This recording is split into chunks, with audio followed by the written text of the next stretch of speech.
Coming up, we're going to be talking about all things Frank Castle as we approach the end of our Netflix Marvel show binge.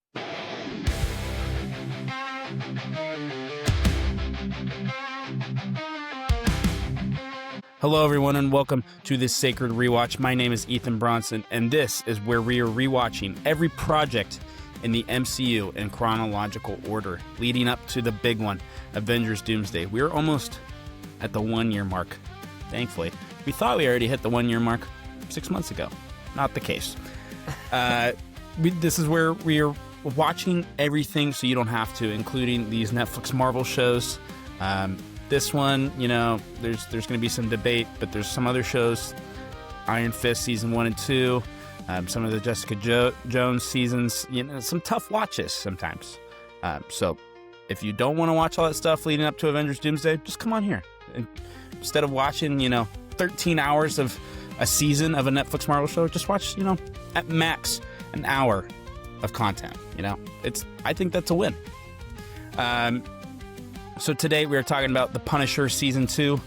Please make sure to subscribe, hit that notification bell, and give a 5-star review on whatever podcast platform you are listening to. But today I am joined by my good pal and partner who, we've done a good amount of shows together, just mano y mano. So we're back with our resident philosopher, Brody. How you doing? Doing good. Hello, everyone. Happy late Thanksgiving. Yes, happy late Thanksgiving. Let's talk about this for a moment. I'm still sad that we didn't get to release our Thanksgiving episode. I know I teased it last week, but the quality of our podcast did not come out very well. And I hate to put the blame on one guy, but I'm going to put the blame on our guest, Brendan. Something happened with his Wi-Fi that screwed our whole recording thing up. You get like 20 minutes in. Technical issues. Like the actual recording was really fun. It was really good. 100%. That's what makes it a shame, is I think that was one of our most fun discussion podcasts. I know. But maybe we can revisit it in because I like to do these holiday episodes because they're super fun to have these really random conversations. So maybe we could do Marvel Sweethearts, something on that end for Valentine's Day. There you go. Best Marvel couples. And if you guys want to see some of the clips, though, from the Thanksgiving episode, they are being turned into YouTube Shorts. I figured saved because they are good conversations, good little clips, and they've been supported really well. So thank you guys for that. But it seemed like quite literally Brendan was calling in from the International Space Station. I don't know if you got to that point, but there was probably a 30-second delay of when he was talking and when his mouth was moving. So we would be sitting in silence for minutes at a time. And Wyatt's already got a 5-second delay. Yeah, we already got to deal with his Wi-Fi. Yeah. Oh, well. But today we are talking about The Punisher Season 2. I already prefaced with Brody. We're going to be talking about The Punisher for the first half of the show. Typically, we like to do the whole show. But since it's just me and him, I've said this before, I'm a little burnt out from this Netflix show stuff. Brody, you may be able to agree, maybe not. We can talk about it. But the second half, I've got a bigger MCU, bigger comic book movie question that we can talk about after we talk about The Punisher Season 2. But, Brody, what are your thoughts? No spoilers. Just on the season overall? Just on the season overall. It's good. It was good. Better than most Netflix shows. Better than, Better than season 1? Good. Without using your score, because I know you got both scores next to you. I'm just going to keep shaking my head. Okay. All right. What do you think? I would agree. I would agree. Okay. I think season 1's better. But there's a big conversation to be had. But let's hear your score. What do you got? We typically score it out of 25. 5 points per category. We got a category for story, a category for characters, category for sound and score, category for how iconic the project is, and a category for how rewatchable it is. That topic can be a little confusing sometimes because this is me and Brody's first time watching The Punisher Season 2. So use it with a grain of salt. But what did you give it, Brody? Honestly, I think that actually helps. I think it being the first time does help me be do I already want to rewatch it? I feel like with some projects, it being the first time does help. Am I still interested in the show after just watching it? Or is it just Yeah. like, okay, it's done. I'm not gonna go back to it, whatever. Hmm. Because you can pretty much tell when you're checking out the Yeah. shows. You know what I mean? But it's Yeah. what I think's most interesting is like to do it on the flip side. We've had other projects before where we were really excited to rewatch it, and we come back and realized this was terrible. You know, so Or it's really I'm not good. saying that I want to do this whole sacred rewatch all over again. I'm not saying that after Secret Wars we're going to start all over. You know, we gotta rewatch Yeah. everything because now we got the whole timeline together. Not what I'm saying, but it is interesting to think like, oh, I'm really going to like rewatching this again. And then there's other times where we're rewatching and like this didn't hit the same. Yeah. Well, S- my score's gonna seem low, but it's Which just because I had to do it in comparison to season 1, because I had that score. I gave it 15 out of 25. okay, well, I mean, compared to how you typically score, I think that's quite fair. And I think for how I typically score, mine's probably also quite fair. I gave it an 11. Um, Okay. no major dings besides rewatchability. I gave that a 1 out of 5. Don't feel very compelled to watch this again. I think I'll rewatch season 1. I still stand by that. I just don't think I'll I'm watch with you. season 2. I'm with you. Because So should I just jump into that? what about this that is a bright point to you? That's a good point. Yeah. I really like the whole Amy thing, like their relationship and how they develop that. Like it's like classic. You know what I mean? Like I know it's an old trope of like just like military guy, old guy protecting other person, Hmm. but it works. It's like Taken. It's like anything like that. You know what I mean? But I just You think almost got John the Bernthal just. father faux daughter relationship going on. But that's why I think it works here. I think there's a lot of the cases where it's like, okay, we're just making the dude seem like a tough dude for doing it. But Hmm. it's like in season 1 when he saves like the boy and the girl, like it just makes you think of his family and stuff. Hmm. There's nothing inherently like he's doing it to seem cool. He's doing it to be cool. You know what I mean? Yeah, and If you think about I it in think relation to his family and stuff. I think what makes Frank Castle like super interesting, and I got to give a lot of props to how they set him up and how they wrote him in season 1, but as well as Daredevil season 2, because that's really the first time we see him. Agreed. They do a great job of like not just showing that, you know, he can be nice when he's nice, but there's reasonings for why he is the way he is. The life that he had before his family got murdered.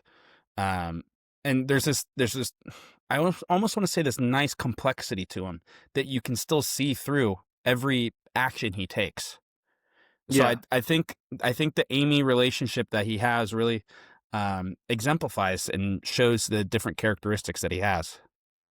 I completely agree. I just think they're the strongest like relationship in the show. I think most of the other stuff peaked in season 1 with returning characters. Uh-huh. Um, like especially when it comes to Barnes and stuff like that. I think that stuff really peaked in season 1. Even though it was good here, I just think season 1 preferred very much. Hmm. Well, and what I like this season compared to season 1, I felt like there was almost a another retelling of Frank's origin for what we already knew coming out of Daredevil season 2. So it was Mhm. almost like beating a dead horse with this, like he's mentally insane, which I still think is a weird way to paint him as a character because we never really saw that from Daredevil season 2. But season Yeah. 2 or Daredevil season 2, and then Daredevil or the Punisher season 1, you know, they're talking about how he's mentally insane, but Punisher season 2, they're like we're not going to do this again, right? He's a Yeah. normal well, no, I'll put this in quotes, a normal person. Um and so I like that they cut out all the BS. Agreed. I agree. I think they do get a little more focused on who their character is, Hmm. but it just didn't hit the high for So me. what specific parts didn't hit for you? Is there something that stands out? Is it a collection of things that were happening? Just tons of just random things, like Jigsaw's face probably should still be a little more messed up. Hmm. You know what I mean? He Yeah. kinda he got cut pretty bad, and then they're just like, "Oh, he had good surgery." It's like, Yeah. "Okay. Okay, then why did we do that whole thing?" You Hmm. know what I mean? But mainly it's just, like, the direction. Like, I think season 1 like, I don't know what I would do going into season 2 of Punisher, but season 1 just felt, like, very fluid. Like, the flashbacks and what was happening was going together seamlessly to me. Mm-hmm. You know what I mean? Like, there's shows where flashbacks draw out and they don't work, but season 1 did that so well. I think season 2 just wasn't quite hitting that mesh, Mm-hmm. you know what I mean? And it was Yeah. obviously more focused on, like, the current what was going on, I think more so than season 1, balancing both. Yeah. So I think just that didn't keep enough going on to where it was, like, interesting to me, you know what I mean? Yeah. Like, the So. fights were still amazing. Like, Mm-hmm. especially the bar fight, you know what I mean? There's tons of stuff where it's really impressive, you know what I mean, that John Bernthal's doing a lot of that stuff from what we can see, Mm-hmm. but I just think it was less focused. Like, it's definitely not bad, but just less focused. I think it's easier to go off of, like, just what the pitch is at the time. Do you think the fights were good most just from a technicality standpoint, like the choreography of it, or do you like? Because what I can't stand is when there's like fights with no purpose, right? The story doesn't have a Yeah. nice crescendo to fights, and I feel like this season really struggles with that. I don't feel connected to Pilgrim, right? I don't at all. That was definitely one of the weaker links. I think some of the fights do good. Like I said, I think the first bar fight does good because it kinda sets up him and Amy knowing what he can do, stuff like that, you know what I mean? Hmm. So I think that one's necessary. I think that is my alarm going off to start the podcast. A little Star Wars music for you. But I think the fight where he thinks that he killed all those people, you know what I mean? I thought that Hmm. was a good ending to it, you know what I Yeah. mean? Because like, obviously, I didn't buy into it, Hmm. you know what I mean? It's one of those where it's like, wait and see. Like, if they did go through with that, they just messed up the character, Yeah. like, big time, you know what I mean? But I thought when they faked that out and they said, you know what I mean? Maybe he did do that. I thought that fight was, like, a good cliffhanger kinda thing. But other Hmm. than that, like you're saying, it's just fights. It's just Hmm. keep fighting until you get to the finale. So that's going to be a little bit of a teaser for the question I have to ask the second part of the episode. But Okay. um, what purpose do you think this season has to serve to not only Frank Castle but to the Netflix Marvel shows? I feel like, and we've talked about this a little bit before, that the Punisher is in this weird space. How it's a part of the Defenders, but he's not a Defender. He's not a hero. He's not a villain. Yeah. He's he's kind of an anti-hero, but to me, he's still a villain, you know? Like, what he is doing to justify his family's murder, right? The people that he is killing are doing Mhm. bad things, right? It's villain on villain crime. Yeah. But what purpose do you think this season has to serve? Because I feel like, all the other seasons we watch, there's some type of interconnectivity going on where the Punisher, we don't we don't see that. So what do you think this has to serve? Because I have a feeling, and this has been a common theme for other seasons we've talked about as we get to the end here, is if you can feel it in the writing and in the story that they know that there is not going to be another season of these shows. Yeah. I think the purpose of this was just, like, give Punisher more runtime. Give Hmm. me more fights, more people like the fights, people like his military side, you know Hmm. what I mean? And I feel like that's why sometimes the season gets pushed in, like, weird directions.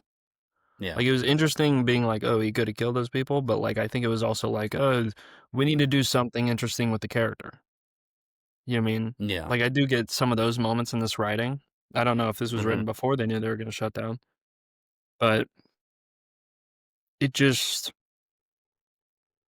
I don't know, like, I think a lot of the new leaks and stuff that we're seeing of John Bernthal, uh, I will be thinking about this season.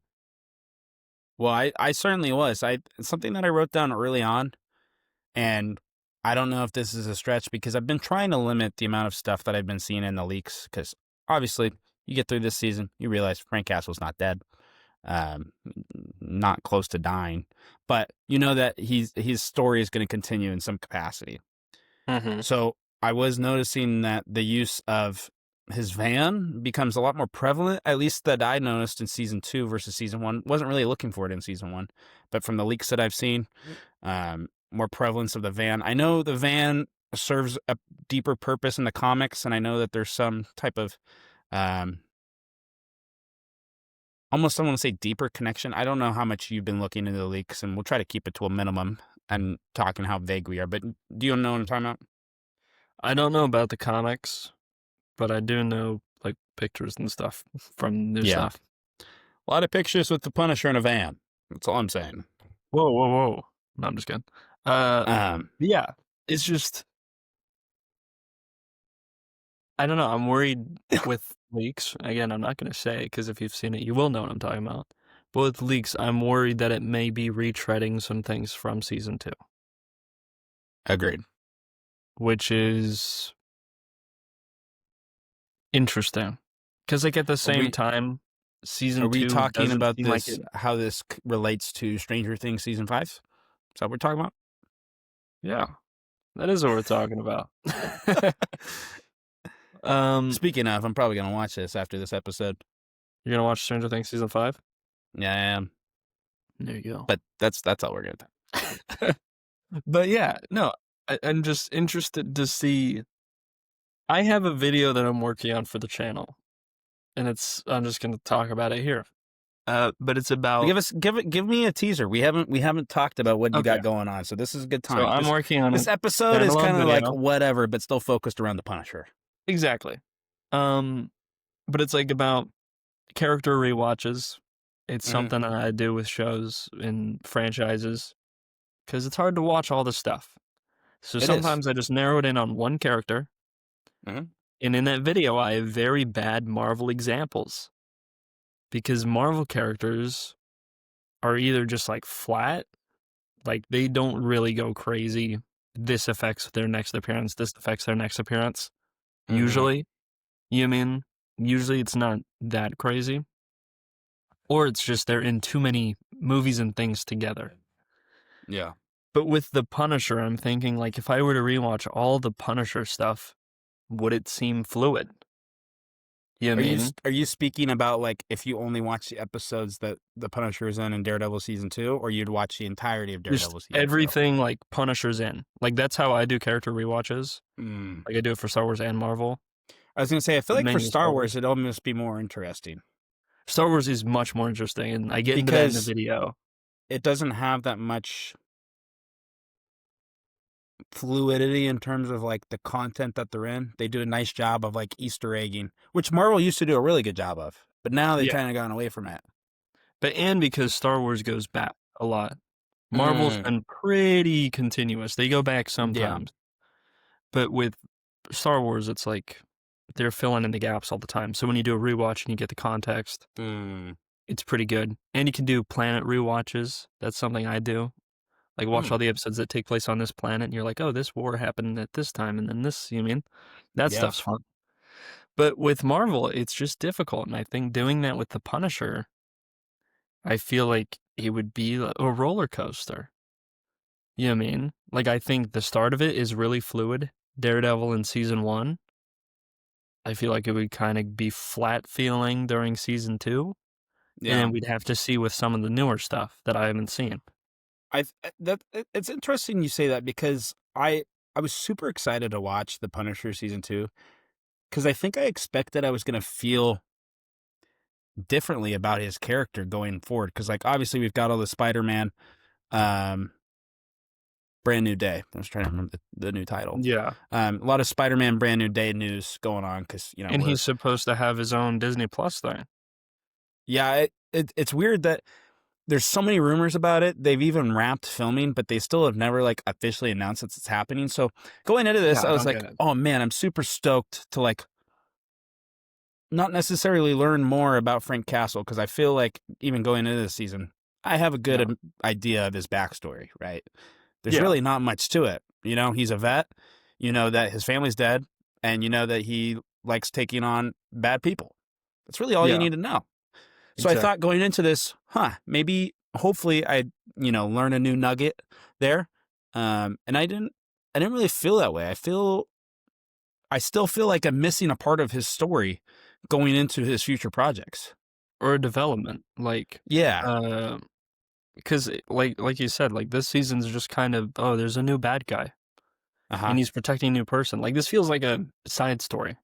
Like, I would just Yeah. presume that this is what he does in between seasons, Mhm. is he's protecting random people, taking out you mean? Yeah. There wasn't like, "Oh, like, he really needs to get back in the business. Oh, he's been out of it for a while," you mean? Yeah. So, I don't know, and you can have solid characters that don't change like that. You know what I mean? Like, we have Captain Yeah. America, we have people like that, but that really only works in, like, contrast to other things, you know what I mean? Yeah. Like, if your character's gonna be stagnant, you gotta have stuff really moving around them, but instead of stuff really Mhm. moving around them, it's just like, there's another bad guy, you know what I mean? Like, it Yeah. doesn't, like you're saying, it doesn't feel like it really adds to the character this season, Mm. which sucks because like you're saying, I'm looking forward to seeing him again. He's a great actor. He gives a great Yeah. performance in the season. Season 1, he gives a great performance, but season 1 just felt like full arc. You got way more to the story, and Well, this and season just felt I like feel like he gave a great perperformance too I in know, season yeah, 2, but it was just kind of like everything around him did not feel very fleshed out. It almost yeah, feels like because other seasons we've watched where we're getting to the end of it, it feels like the writing was finished and then on set they changed stuff. But here it true. feels a little bit different that they changed it almost in the writing room and then they had better efficiency filming stuff without really any changes on set. Does that make sense? You know? Yeah, the I will say the finale felt pretty fluid. Yeah. Like, the finale felt like the fight scenes were really well choreographed. It felt like this is the One Piece. This is what is gonna maybe get our show another season and continue this character. It Yeah. felt much stronger than, let's say, Iron Fist's finale of season 2. You know what I mean? But like we said, like, we don't know where they came in and they said, "You're done." You know what I mean? We don't know if that was when they started writing or if these were story treatments from when they were done with season 1 and they had those prepared and then they just had to change the finale, you know what I mean? Like, I don't know if they were gonna do more stuff and they're like, "Oh, well, we were gonna get to that in season 3. So since we can't do that, we have to kinda cut out these plot lines and stuff." You know what I mean? So, I don't know. You're muted. You're muted. You're muted. I agree with you. What I was going to Okay. say was a weird thought that I had because especially with these Netflix shows, I try to do a little bit of extra research after I'm done. There you go. Um couldn't really find much this one, but it's very weird to me that like we're so far deep now in our rewatch that I was looking up The Punisher on YouTube, and The Punisher season 2 trailer came out 6 years ago, which really not that long ago. It was kind of weird Yeah. for me to type that in and to see that. Well, that's what I'm saying. It's weird with these Netflix shows. Like, these were coming out while I was watching Marvel stuff, while this was happening, And no and no just I never like, I knew they existed. I saw them on Netflix every now and then, but, like, it's just weird being like, "Oh, this is just happening, like, on the side." It's like comic stuff. Like, I wouldn't know when comics came out during that. yeah. And it's like this weird idea that there's actually no pop culture effect, which, the big example of this all the time is Avatar. The blue people Avatar, not the Jake the Sully. yeah. Um so it's weird that cuz we know that there's a cult following for some of these shows, right? But at the Yes. same time there's really no um pop culture references to these shows. when at the same time, you have just massive pieces of content coming out, Black Panther, Doctor Strange, Spider-Man, which all have huge pop culture, um, tied into it and, put back out. People still rave about Black Panther, still rave about Doctor Strange, still rave about Spider-Man. The only really thing that I ever see from these like Netflix shows, and really I think why I say this is like when I talk about pop culture, I'm really just seeing if this media has any resonance uh to people that they're able to tie memes back in. Like that is a big flag to me, whether can you create memes out of it? Not necessarily because it's bad. I think when acting is so good or when storytelling is so good, when you take it out of context, it does look funny, right? I So that's why I completely think agree. memes can be very entertaining in that way, because if you really know the whole story, when there's memes put out there, it makes it even funnier. You know what I'm saying? Yeah, and it can totally shift a genre. Like when Yeah. after like the Disney Star Wars movies were starting to come out, and people were really using like a lot of like Star Wars prequel memes. Mm-hmm. Like I think that was a big part of like the Star Wars prequels coming back into like public conversation of like Yeah. talk. Like I think that really did shift it. Like I know it's a funny thing to say, you know what I mean? That No, like I memes think can you're do right. that, but I think it is a clear sign of like cultural impact and how many people can it resonate with, you know what I mean? And how many, and it does hook new people into it. They're like, oh, what When is I this from? And then they end when up watching it or something. that one scene that you guys made fun of me for in season 1, that is a big part of why I was so interested about this character and about this show, Exactly. was And that there's like, when you it see it it really made happening, me think like what there's got to be further context than this guy just screaming at a dinner yeah, table, you know? yeah. But there's something like when you're watching it, like you get like the high of like, oh, now I understand it. Now when people talk about it, like I'll know what they're talking about. You know Yeah. what I mean? So usually when it comes to iconic moments, that is part of it that I take into account. When we Mhm. talk about iconic moments, like I don't just think about what I think is iconic. It's like, no, like everybody knows this from this show. Mhm. Everybody. Absolutely. If you've watched it or not, whatever, you know what I mean? So I think that is a really good point. But I just think like you're saying, overall impact, I don't think it's that large with the Netflix shows. But I fully understand people like really resonating with the shows. Yeah. Because everybody had those shows. And these aren't shows that are like Stranger Things, or these are huge pop culture things. So like they do feel more personal when if you were watching them at the time, I'm sure. Yeah. You know what I mean? Like there's DC shows like that. Like I watched like season 1 of The Flash, you know what I mean? Or like Gotham, you know what I mean? And since those aren't like base level movie knowledge, there is part of it that feels like, oh, like I understand this. Like I can Mhm. bring this up in a conversation and people wouldn't normally know about this. So I Mhm. think that's where a lot of this is coming from. And also because these are tied to the MCU. Yeah. Like I think if these were just like the Punisher movies that had come out before or something, people wouldn't be talking about them. You know what Yeah. I mean? How often do you see people talk about the Punisher movies? Or like the old Captain America? Like how many people are Never. really going back and watching those? Just Like me and you. Just me and you. even if they're cool and stuff, you know what I mean? Yeah. Even if they're cool and stuff, I think the MCU just brings it into a relevance of people have a potential to come back. Mhm. You know what I mean? And as far as the MCU goes, usually like this is the iteration. We're not going to get another Punisher. This is our Punisher. You Mhm. know what I mean? If we do get another one, it'll be a different character, or they'll do some dimension stuff. But for the most part, we have our people. So I feel So, like that's why it one happens. last as we're talking about like how iconic, a show is, a season is, or even a character. Obviously, me and you share this similar almost emptiness after finishing season 2, right? Yes. But when you like you just said, when you bring up The Punisher, you think John Bernthal. You don't think I don't even know who the Exactly. actor is from the movie. From 2004. the movie, it's there's Ray Stevenson, who was Okay. in he was in Ahsoka. Did you watch Ahsoka? Yeah. Yes. He was Balin's Skull. He You remember him? died, He had didn't the he? The beard. actor. He did pass away, yes. Oh, that's quite unfortunate. But I've heard he gives a good performance in Punisher. I just haven't seen it. But I think there was another Punisher movie before that or something. Um, I maybe. I think he was I don't think it was his own movie, but I do think he was very shortly in um, the Daredevil movie from like 2003. Oh, I believe that. Because you haven't seen that Daredevil movie, have you? I haven't, no.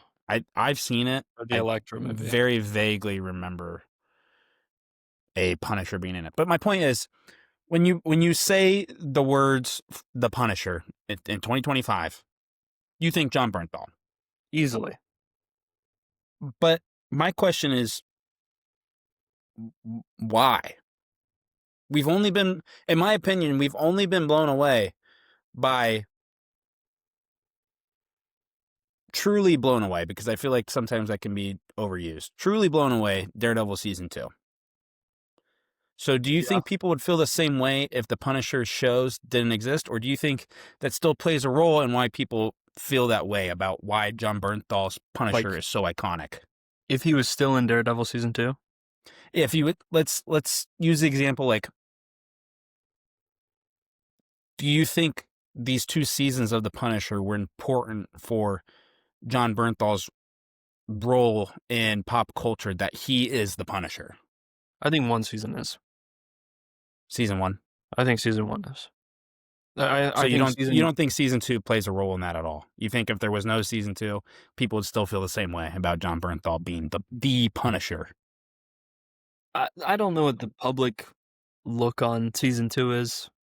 You mean? I don't know if people did like this and I'm just coming into it late and I don't like it. Mm-hmm. But honestly, I don't think season 2 added much to it. I think if anything, it did give people just more time with it. If you like Punisher and you did watch it, you just remember more of him playing the character. Yeah. But like, when you think about the Punisher show, like, for me, this is how I like really got to know the character. It's the same as the Iron Fist show. You know what I Yeah. mean? Like, as much as I knew the name, I knew him from Lego Marvel games. I knew him from, that's pretty much it. You know what I mean? I kind of confused Punisher with, what's his name from Civil War? At the start of Civil War, Crossbones? Crossbones. Exactly, Crossbones. We're Confused him with dialed right him, now. We're so right? dialed. I confused Crossbones with him for a little bit, just because I was like, comics dude with the skull, something, crossbones, skull, whatever, right? So, like, I didn't really know Punisher. Runlow, is it an N or an M? I got to figure it out because I've been mixing it up since this whole podcast started. I don't know. It's Runlow? a good question. No, it's Rumlow. Rumlow. Okay. Oh, That doesn't sound right. don't tell Johnny Depp. What? Why is all the rum gone? Oh. Okay.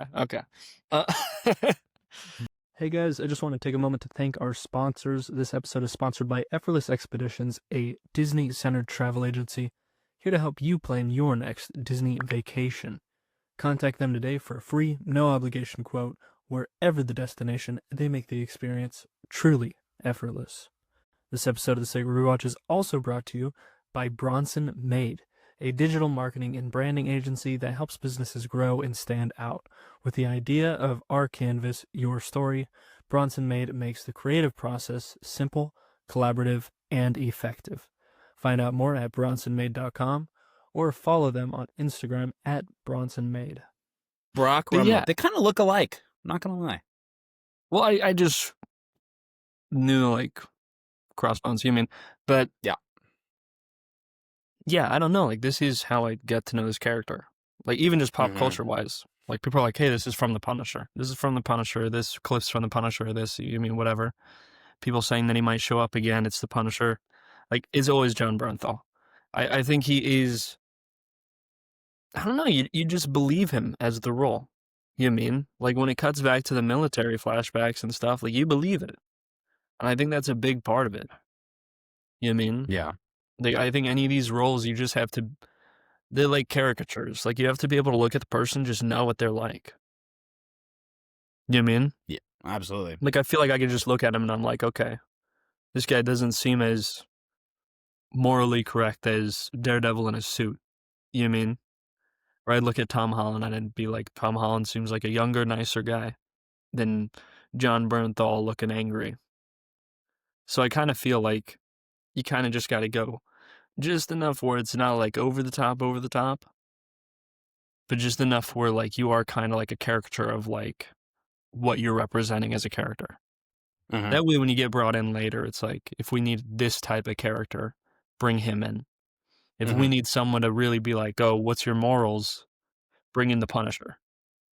You know what I mean? If we need someone to figure out if what the character's doing is just, bring in Daredevil. Mm-hmm. You know what I mean? Like, I think you just have to think in terms of like character vibes and looks are a big part of it. But yeah, Yeah. I think John Bernthal's easily like, I can't think of who else in the modern day could play him.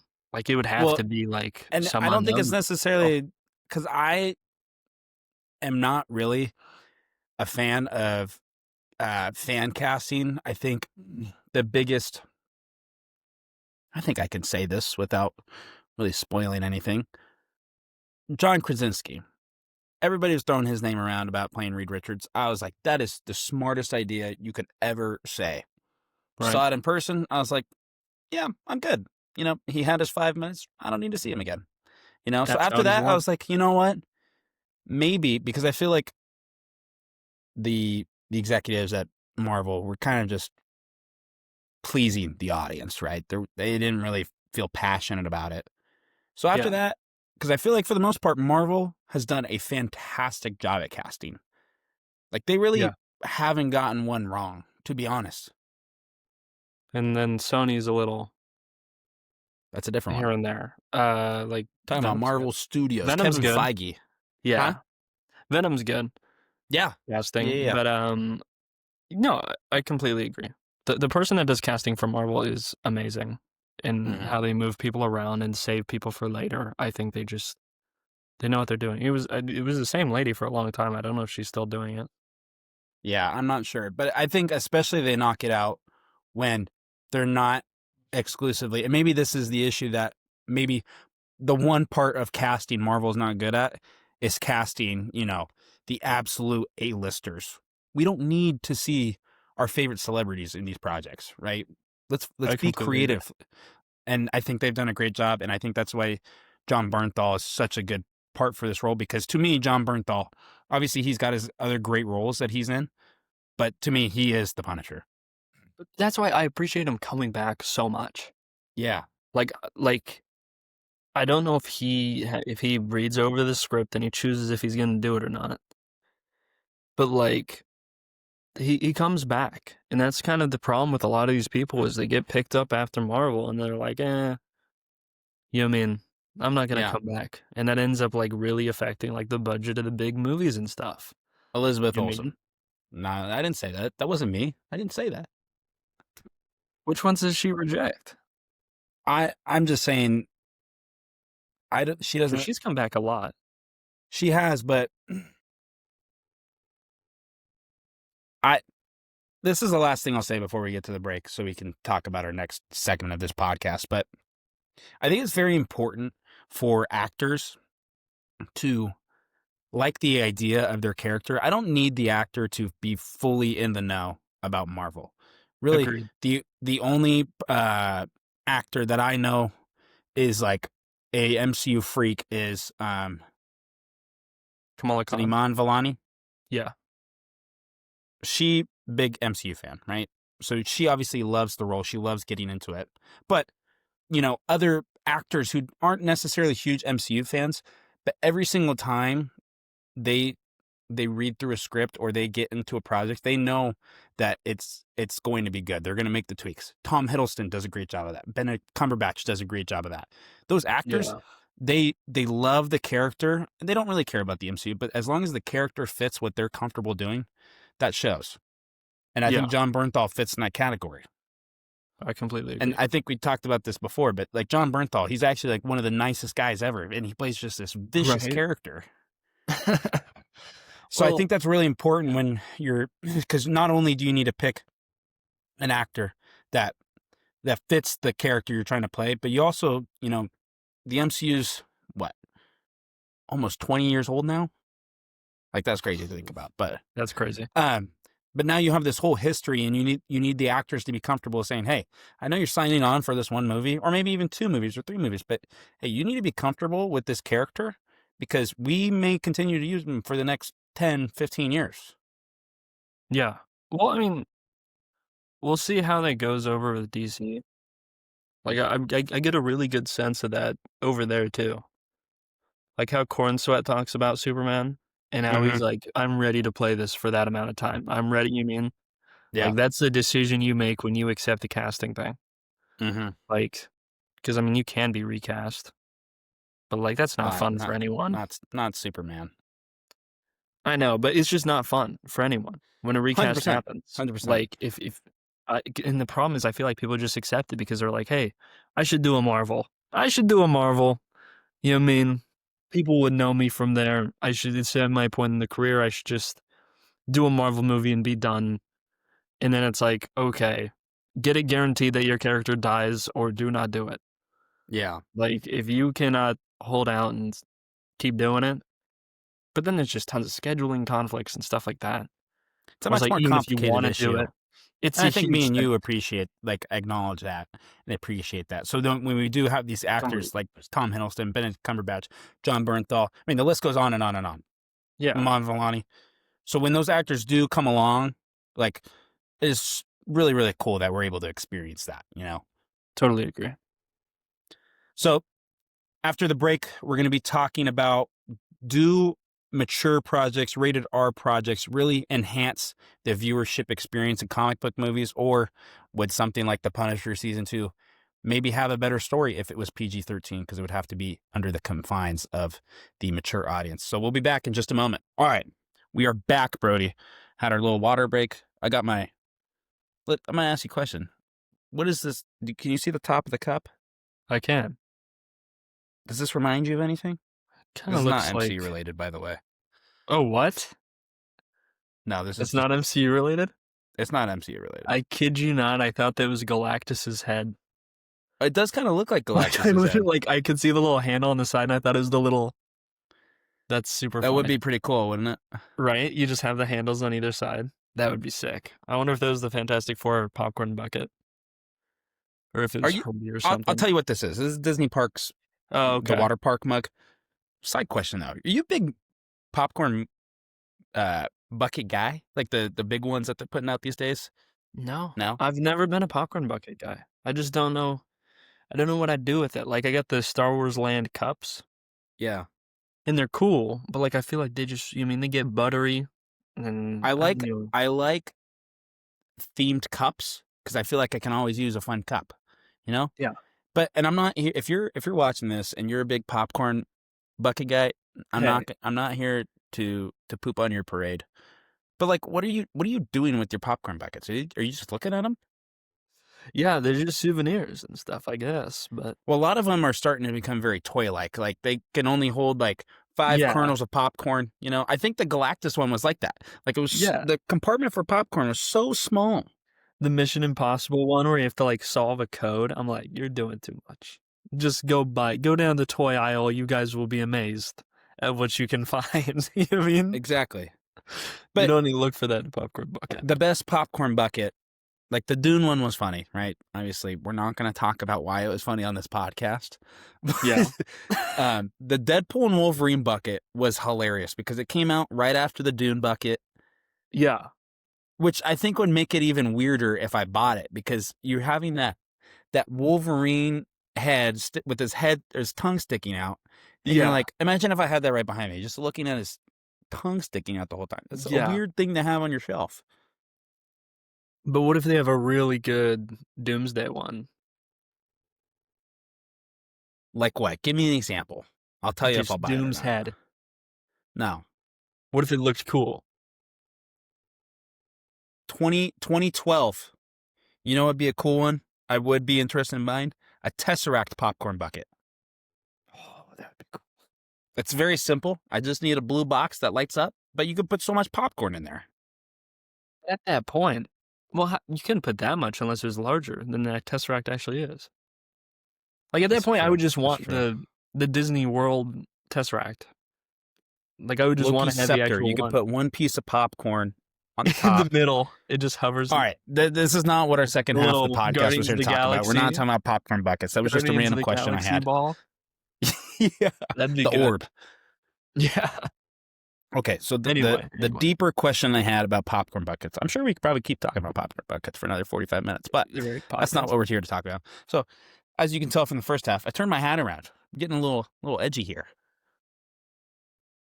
So, my deep question, and I say first, let's answer this on the guidelines of Punisher Season 2, but I also want you to open up to the entirety of the MCU, and I would say try to limit yourself to projects we've watched to this point. Let's not talk about the future. Okay. Does the moral impact of a superhero story change when the violence is sanitized for a PG-13 audience? And if so, does the MCU lose something essential by avoiding the full consequences that R rating can explore? Like death. Um, this is a tough one because it really, really, really depends on the script and the project. Mm-hmm. And this is one that I feel like fans are bad with. You know what I mean? I would agree with you. I feel like a lot of fans can get very passionate about the subject when they're not even thinking about the full context of it. Exactly. Star Wars side bit here. Rated R Vader film. Settle down, guys. You're not original with that idea. You're It really would be not good, throwing though. anything out there. It would be good. But not because it would be rated R. No. Like that is the most minute thing that would be added to that script. They just want an edgy Vader film. You could do that in PG-13. Exactly. There's something about like people asking for things like that that almost feels like, oh, I can't enjoy this unless I'm told it's for adults. You know what I mean? Like it feels like when Lego comes out with like those really collector things, The and I just feel architecture like, series. yeah, or like just like the ones with the black bases for like Marvel and Mhm. stuff. And Yeah. it's like there's just people who are like, "Oh, I can't get the little toy." You know what I mean? Like I'm an adult, so they need someone to tell them like this is for adults. You know what I mean? So I feel like that's kind of just part of it. Is people are like, "Oh, like Star Wars is a kid thing, but I can enjoy it if they make a project for adults." And Mhm. it's like, no, like you can just watch the movie and if you like it, you like it. But I feel like some things like I think Punisher it's essential. If you're gonna have his backstory be shown like it has been, it is essential to be that rating. I don't think you understand the cruelty of what happened to him unless it is that rating. No, you cannot convey that singular scene any other way unless it was rated R. And you can't have the difficulty of is what he's like what he's doing, is it right? You can't Mhm. get that unless there is that kind of violence being shown. Yeah. You know what I mean? But that's what I'm saying. Like when you throw in at random characters and you're like, rated R Spider-Man film, it's like, why would Spider-Man ever need to be rated R? You know what I Yeah. mean? And that's a superhero like specifically for kids. Like Punisher is cool, but it's not necessarily someone for kids to look up to. You know Mhm. what I mean? So I feel like a lot of the time people are just throwing it out there at characters that really don't need it. And they're just like, well, we've never gotten it before. That doesn't mean it would be good. And a lot of the times it wouldn't change anything. You know what I mean? So I agree with you. Season 1 Punisher, that has to be rated R. Completely agree. Do you think season 2 would have benefited if they were under the confines of PG-13? I don't think it would have benefited. It would have had the same story issues. You But know do what you I mean? think it would have made the writers think differently about how to convey the story or gone a different route? Because I think that's what I was talking about earlier. Like, Yeah. are the fight scenes serving a purpose to the story? Yeah, I feel like a lot of those fight scenes, like, it would just be less blood. Like, I think most of the fight scenes would be pretty much the same. Mm-hmm. You know what I mean? Yeah. You mean maybe more chest shots than head shots, Yeah. but I don't think it would be that different. Story-wise, I don't know what they would have to change. I don't know if they would still do the same, like, photo blackmail story or what they would shift around there. Um,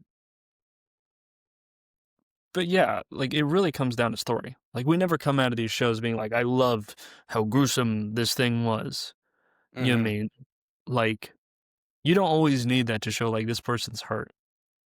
Like Yeah. sometimes it works, but like if Punisher season 1 wasn't super bloody, and then at the end of it he was cutting Jigsaw's face, that would have been like, what's going on? Like why is it that dark? But it's Yeah. the balance of knowing that that's how bloody his history is, with that's how bloody what happened was. You know what I mean? Mm-hmm.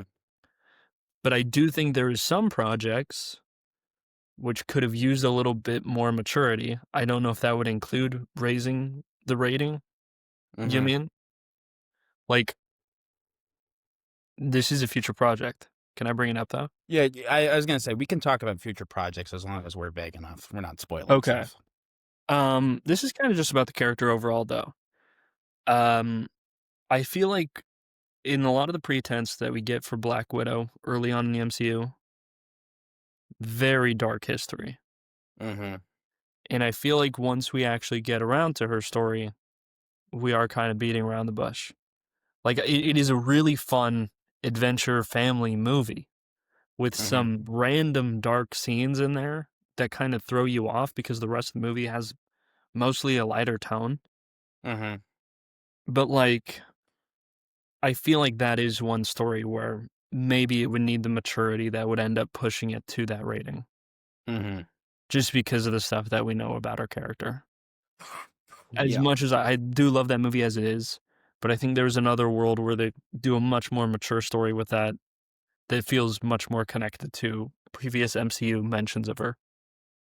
We are so in sync right now because I was also gonna bring up Black Widow. Which we I both think like. I love the movie. Yeah, Um, I think the movie could have benefited from it being rated R. It could have also made it worse.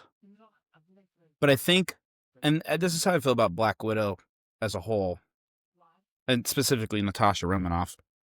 yeah, I just wish she would have gotten a trilogy, or at least a second movie. You know, I agree. a I second wish movie. you would have gotten one back then. Mm-hmm. You know what I Yeah, mean? I Like mean, after probably around Age of Ultron. I feel like that's when mm-hmm. they stopped like using her as like just like the sexy character. And they Yeah, kind of started like stopping doing jokes like that. We're actually like level of maturity. Her with Hawkeye's family, I feel like we got like real emotional depth there. I feel like yeah, but around that Age of time, Ultron, she still was kind of this. I don't even want to say damsel in distress, but there, you know how I feel about the romantic plotline between her and Bruce Banner. I don't think it's necessary at all. true, but I But think her visions and stuff gave pretty good insight where you can make that so that spirals into her revisiting mhm, her past more. But I do agree. It is, again, that's one where, like I said, Marvel rewatches are difficult. When you're rewatching stuff like that, even though you love the scene, even though you love the thing, it's not as fluid. When you're mhm, rewatching it, some of that stuff is a little messy. yeah, Uh, but yeah, and it's also like when you think about the Black Widow story, like she did only get one movie. Do we want mhm, her movie to be, oh, here's a depressing movie? You know what I mean? So that's part of yeah, it that makes me appreciate the more adventure, fun side we got with our movie. You know what I mhm, mean? So it's a tough line. But I don't know any other character. Maybe a Hulk story, because that would be kind of similar to Punisher, where what have I done? But I feel like we've already treaded a lot of that in the MCU without having really dark stuff. Like there's a line here and there, yeah. but I feel like And we I don't need like also the feel full like tank. I and obviously rating systems have changed massively over time. You go watch a PG-13 movie from the 90s or even the 80s, like there's no way that would still be PG-13 today, you And know? it's all because of Temple of Doom. Is it? Yeah, Indiana Jones changed a lot of that. I believe it. And you go watch They were that all movie, ripping you're like, hearts there's out. no way this is PG-13. Yeah, but I don't know. Like I'm trying to think of other characters that would benefit from it. Maybe Moon Knight. I feel like if Moon Knight would have been a movie, it could have leaned into a darker tone. Mm-hmm. just because, like I've said that needed to be a movie before to show people that they can do stories like that. And I feel like Yeah. that's the same thing. He's dealing with like, oh, I can't believe I did that. I'm gonna leave it vague, but he deals with that stuff a lot. You know what I mean? Yeah. So I feel like that's another character where maybe it could benefit from it, but a lot of the people just throwing it out there to throw it out there Yeah. doesn't really work. I mean, Well, maybe a another Halloween special. If they did well, another special presentation, maybe I don't know what rating Werewolf by Night was, but it was black and PG white, so I don't know if it TV had the same rating. 14 because the Okay. TV's got different ratings. So TV 14, PG 13, kind of the same. Mature, rated R, kind of the same thing. And Yeah, that's what I was they gonna say. that's what Obviously, we changed with haven't watched Avengers, it in right? the rewatch yet, but Werewolf by Night is like the most interesting one of like treading the line of like what is this? They produce it in black and white, and watching it, you're like this. If it was in color, it should be mature. But then they released it in color, and They it did still the was good PG old Kill 13. Bill. Yeah. The good old Kill Bill, make it black and white whenever it gets messy. So I don't obviously know. we can't talk about that a ton because we haven't watched it in the rewatch. But that one I feel like is the most interesting one of like balancing the line of like they do a great job of keeping it PG 13, conveying the Yeah. story of it being a super super dark story because not really focused on a character all that much. It's only Yeah. 50 minutes of runtime. I have a thing to bring up about Disney Plus changing. Well, I guess it didn't really change it. From what I know, they didn't change the original movie, but we end up seeing a character's death from another perspective, which is in Avengers when Coulson dies. You know what I mean? And our continuity, not counting Agents of Shield, right? So you remember in Avengers, Coulson gets a little stabby stab from Loki. Yep. Later, we revisit that, and it's changed because of the TV things being different. You know what I mean? You're saying in Um, the 616 continuity? we see it. We see footage of it again, and it is edited to be different because of Disney Plus ratings being different.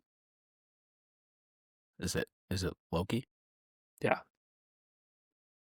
I'll have to think about that when we watch it. We're so From close to watching Loki. I'm so stoked. from what I recall, it is different, and it's a little. I think in Avengers he just gets stabbed in the back, but I think it shows it like going through his The chest. front. Yeah. Yeah, because the rating is different. And there's Huh. stuff like that where it's like, did that add to it? Like, I feel like it was more just because we need to clarify, like, oh, he died. You know what I mean? Yeah. I feel like that's why they changed that. Um, but like, it's like, would that benefit the story more? Like, I think a lot of the times it's like, no. You know what I mean? Or Mm-hmm. even, I'm thinking like when I was younger, like think about the people that were Shreks. You know what I mean? Well, I Like think I that's a remember when big I was part of why they younger. keep. Yeah, but like when I was younger, like I didn't watch like Guardians of the Galaxy when it first came out because that was one of the first ones where it's like, oh, this is more for adults. You know what I mean? They're saying Mm-hmm. more curse words. They're saying whatever. You mean? Yeah. So I feel like it will restrict some of the younger fans. That's why I Mm-hmm. said you need to like clarify what characters. Spider-Man should always be for kids Yeah. mainly kids, young teens. You know what I mean? Like that should be what the Spider-Man character's for. Really, like adults can stay loving them, whatever, right? Yeah. But like mainly, you need to keep that audience there, I think. But Mm-hmm. someone like Punisher, I don't think has a large kid audience, and I think No. you can do things like that. Mm-hmm. But I don't want to restrict characters. Like again, a Darth Vader movie. Like a Darth Yeah. Vader movie for adults would block it off from kids because of a lot of parents and for obvious reasons. You know what I mean? Mm-hmm.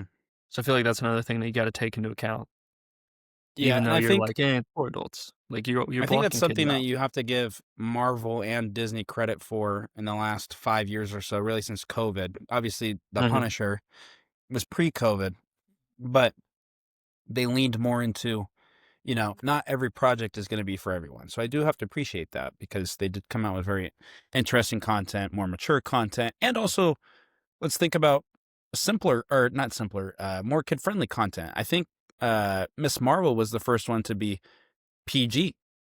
and it does Oh, yeah. show, but it doesn't take away from the story, I don't think. I don't think so at all. So do you think, I think that's another interesting question. Do you think out of the projects we've seen, any of them would have benefited from having super kid friendly, something just rated PG? Um, Not really. Mm. Like, I think most of it is pretty kid friendly. Hmm. You know what I mean? And I don't think, like, Jessica Jones' backstory, you can't do that PG. No. You know what I mean? With that still being that character. That's the other thing. Hmm. You could still do it, but it wouldn't really be her. You know what I mean? Yeah. Daredevil, you probably could get away with it. But there's a lot of this stuff, like, it benefits from the violence, I think. You know what I Yeah. mean? Just because it makes it a little more interesting. Hmm. But I don't think, and again, that's a character struggling with what he's doing, what he's going through. But I don't need a shot of, like, Spider-Man bloody. So Hmm. I think maybe if any of the shows that we've watched, Luke Cage or Daredevil could have probably been for a lower rating, just slightly. I actually think Luke Cage probably could have gotten away with it the most, but can you have a project actively shooting guns? Even though Luke Cage, it's got impenetrable skin, can you have a project with guns in it and still label it PG? Yeah, I I don't don't think so. know. Those rules are messy. Those rules are very messy. It very much depends on context and stuff with all those. Um, Hmm. yeah, like, I mean, I feel like Luke Cage would be pretty easy. You'd have to change Yeah. some of the clubs and stuff that's present, you know what I mean? Well, yeah, But I there's feel actually like, quite a bit of in Luke Cage. yeah, but I feel like for the most part, I mean, his fights and stuff don't need blood. He can knock people out. You know what I mean? Yeah. I feel like you would be able to change that story into something more accessible. 100%. Well, do you have any last thoughts before we talk about what we're watching next week and the future of our projects? You know? Nope. No, Nothing. I don't. I mean, I could keep talking about Marvel and stuff for a while, but I don't really have anything specifically that I'm trying to throw out there. Well, next week or next episode we record, we've got Jessica Jones season 3, our last Netflix Marvel show. Let's. Yeah, I got chills thinking about it. We made it. I didn't think we were going to. we did. We did. And as a little bit of a treat, I'm adding something to our watch list. Okay. Thor Ragnarok. Is that what's next after that? Yeah. What was the last? Did these all happen after Civil War? In terms of Like, chronologically or was release? that the last movie we watched? The last movie we watched was Spider-Man Homecoming. Yeah. Civil War, then Homecoming is how it Mm-hmm. went. No, Okay. we had a couple. We had Oh, Civil Strange. War, then we had Black Widow, Doctor Strange, Black Panther, Spider-Man Homecoming.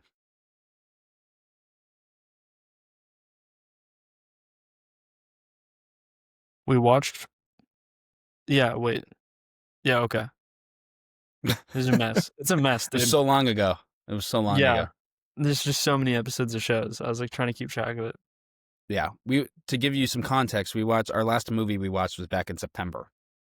Yeah, I just forgot that we didn't watch the end of Black Widow. Mm. Or like we didn't count that in our context. Yeah, we did watch Black Widow back in. Oh no, wait.